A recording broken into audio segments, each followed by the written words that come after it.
This is episode 21 of Give Me a Chance, and it is your host speaking, Vittoria. Hi everyone, and welcome to a new episode of Give Me a Chance. After a short break, we are back this week again with a new set of interviews that are gonna be really interesting, so keep on listening. Nick, our guest for today, will share his story about how he found the strength to change his life after struggling for so many years with drug addiction, but most of all, how he managed to bring his life back on track. Let's get ready to listen to Nick's story. Hi Nick, welcome to Give Me a Chance. How are you doing? I'm doing well. I'm very excited. And I heard that you had some pretty interesting times coming up, also on your podcast, the comeback journey, right? Yeah. So I started the podcast a while ago, like a year and a half, probably. And then I stopped for a little while, just I had a lot of things going on, and I'm finally in the place where I'm able to start producing content again, and I'm very excited for what the future holds. Yeah, indeed, because indeed the theme of your podcast, just starting with a second chance at life. It sounds really interesting, but where does the idea come from? So it originally started by me telling my story, and my story, like a brief overview, I spent the ages of 17 until almost 26 heavily immersed in drug and alcohol addiction, and with no real plans for my future. I didn't have any goals or motivation or determination to do anything with my life. And I hit this tipping point where I was just ready for a change. Like I wanted more out of life than what I was currently experiencing. And that was April 23rd, 2017 is when I got sober. In September of 2019, I had this idea to start a brand called The Comeback Journey, and to, share my experiences, have other people share their experiences, and hopefully, inspire other people. If we take a step back, indeed, many years before you started the comeback journey, can you tell us something about the way you grew up and what kind of events were such an important element in your development? I grew up in San Diego, California. I have two brothers, an older brother and a younger brother. My childhood was fairly normal, I guess. My family struggled for money, though, I didn't know it. A period of time when I was a child, we had 5 people living in a 2-bedroom, 1-bathroom house. Wow. So that gives you a glimpse into, that's a lot of personalities in a very small space. How was your relationship to siblings or parents? When I was really young, I would say up until my parents got divorced, which was 11 or 12. Up until that point, I would say, or, around that time period, my relationship with my brothers was pretty good. We would get along. My little brother is 6 years younger than me. Older brother is 2 years older. And so we had a lot in common for a long time. And then after my parents divorced, and even a little bit before that, I started becoming this instigator. I would initiate problems for the sake of attention and, just being an annoying brother and kid. And so we started to have a little disconnect there. And my parents divorced. And shortly after that, my dad moved from California back to Illinois. And after that, my mom raised us. That was kind of tough. I mean, I'm sure it was tough for her, and it was definitely tough for me, not having my dad around. Yeah.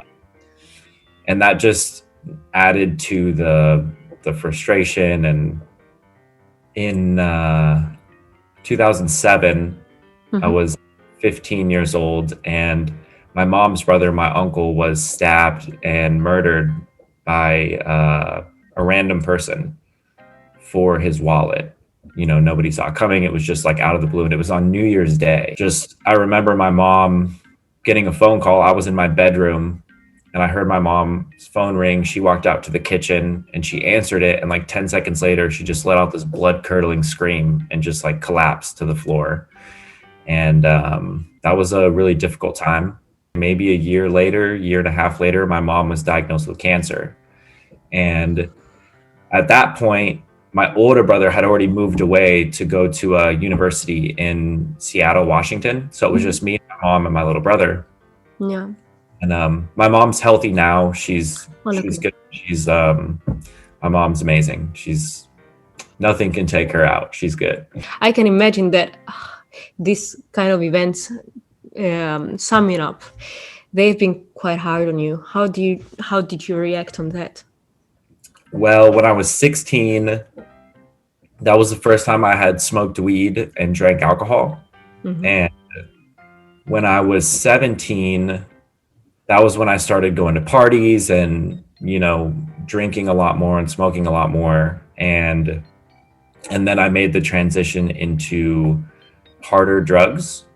And pretty much from when I graduated high school until, 2 months before my 26th birthday, Mm. that's all I did was just party and do drugs and drink alcohol. And I had I was stuck in this victim mentality. Like, why did these things happen to me? What did I do to deserve these things? That's a very unempowering way to live your life if you feel that Absolutely. you're constantly the victim of circumstances that happen to you. At some point, I just had to take control of my life. And I'm thankful that I did at the time, because I've known a couple people who have, died from overdoses and who have committed suicide while under the influence of drugs.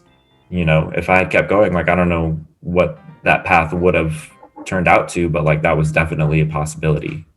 How did the people around you react? Did they know at all that you were involved in drug Yeah. dealing? Yeah. So my friends knew, obviously, like growing up, parents are like, oh, that other kid is a bad influence. Like, I don't want you hanging around with them. I was that person. I wanted people to do the same things that I was doing so that I wouldn't have to feel so bad about myself. But what was your own perspective in life? Really, my main motivation at that time was, so I was in a relationship.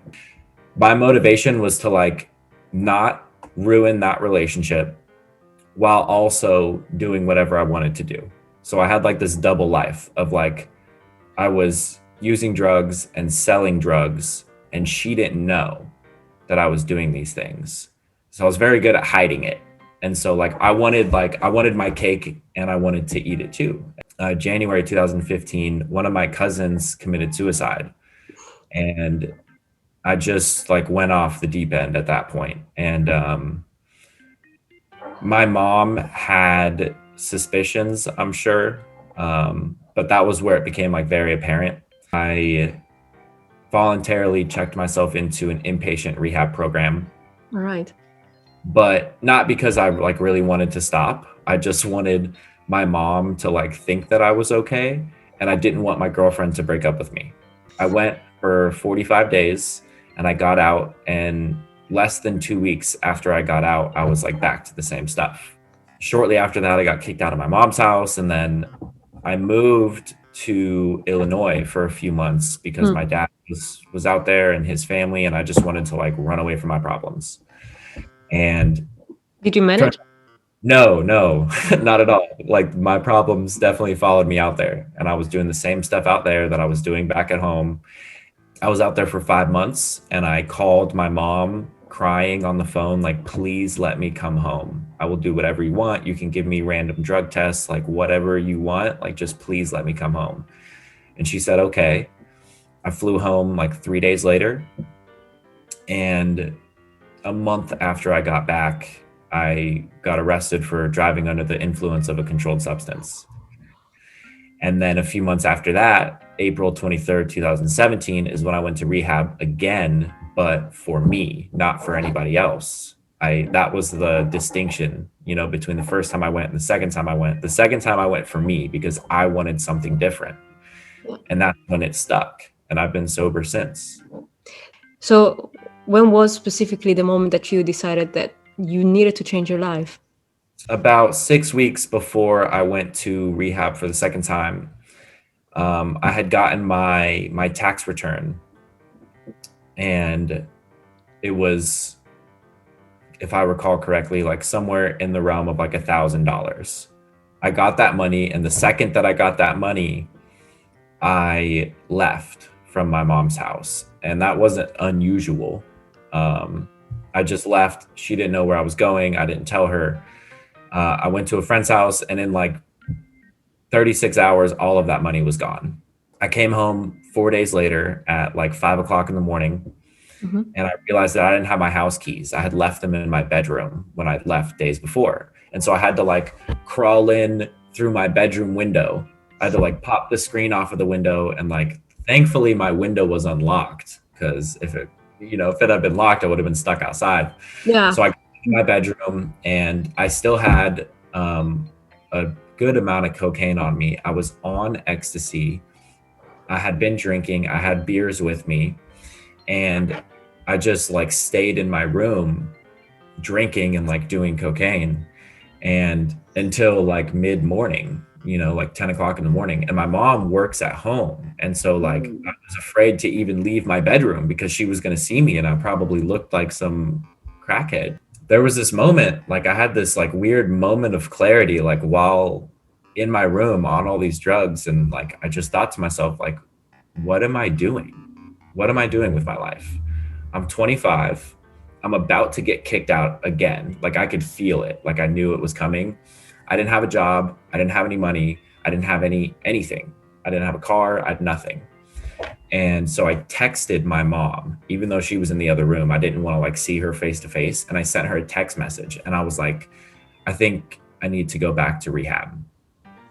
And that was the moment where I was like, okay, I need something to change here. How did you Yeah. manage to be accountable to yourself? Um, so that was a bumpy road.